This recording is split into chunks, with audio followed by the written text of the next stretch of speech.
Otra pregunta, Mirta. Sí. ¿Hay diferencias entre los varones y las mujeres al momento de dividir los bienes de una herencia? Bueno, hay una diferencia, algo que yo considero muy gracioso. Los hombres se mueren por heredar el auto del padre. Ah. Viste que el auto tiene, en términos psicológicos, una significación como fálica. Sí. Entonces, en una sucesión donde hay un hijo y una hija, el hijo, te aseguro 100%, el auto se lo va a querer quedar él.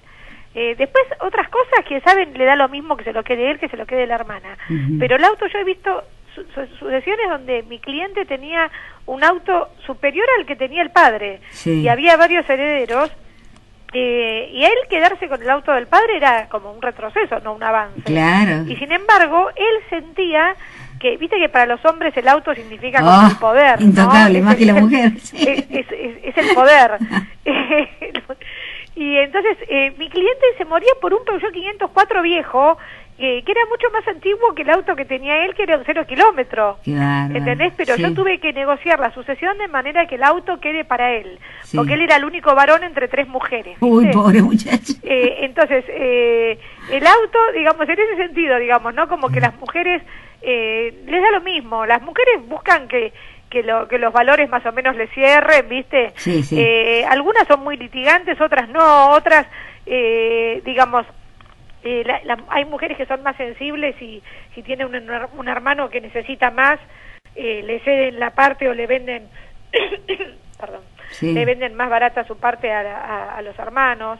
Pero lo que yo señalo siempre es que el auto, mejor que una mujer no lo pretenda tener porque es motivo de polémica. El auto siempre queda para el heredero varón, aunque después lo venda, ¿viste? Pero tiene que algún día manejar el auto del padre. Lo que será de mí, si tengo 3 varones. Otra pregunta, aprovecho que te tengo al aire. Pero a vos te falta mucho todavía para que hagan tu sucesión, así que... Todavía sigo criando. Escúchame, la existencia de segundos o terceros matrimonios con hijos complica aún más la cuestión. Complica. Son las famosas llamadas familias ensambladas. La de los míos, los tuyos y los nuestros. Entonces imagínate que se da, le llamamos familias ensambladas a las que cada uno viene de un matrimonio anterior con hijos, y probablemente en ese segundo o tercer matrimonio también tienen hijos. Entonces los herederos van a venir de distintos orígenes. Entonces si esto que yo te contaba de la hermana y el hermano, mujer y varón, que se pelean entre sí por el lugar que ocuparon en la familia, habiendo un único matrimonio, existe siempre, imagínate cuando hubo distintos matrimonios.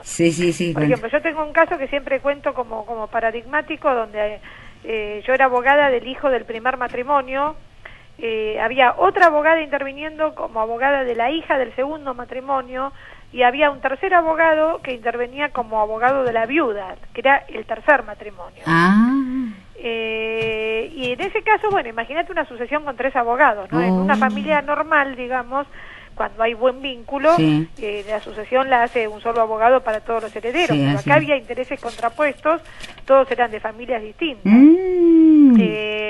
Y bueno, fue una batalla campal, porque además ahí vi clarísimo esto del resentimiento, porque por ejemplo mi cliente era hijo del primer matrimonio, donde el padre era un profesional que estaba haciendo sus primeros pasos en la profesión cuando vivía con él, y les había pasado negras a nivel económico.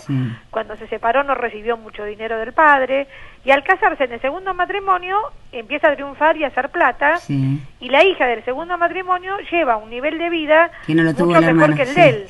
Entonces él en la sucesión era como que quería vengarse de eso, ¿entendés? Decía, bueno, lo que me faltó de chico, que no voy a perdonar un peso ahora. Y llegaron o sea, ya te digo, es casi morboso lo que te voy a contar, pero es una sucesión donde, o sea, había varios inmuebles, pero digamos, el afán de hacer plata todo lo que tenía que ver con el padre llegó al punto de que el padre había muerto con traqueotomía, y se vendieron los aparatitos de traqueotomía usados que le sacaron al cadáver, lo llegaron a vender y a repartir en la sucesión. ¡Ay, qué terrible! No te estoy hablando de indigentes, te estoy hablando de hijos profesionales, de un padre profesional. Bueno, pero ahí demuestra el dolor que ha tenido ese hijo, aunque sea profesional, y que le ha quedado, lo ha marcado. Cualquier cosa que tuviera que ver con el padre quería hacer la plata, ¿viste? Claro, claro.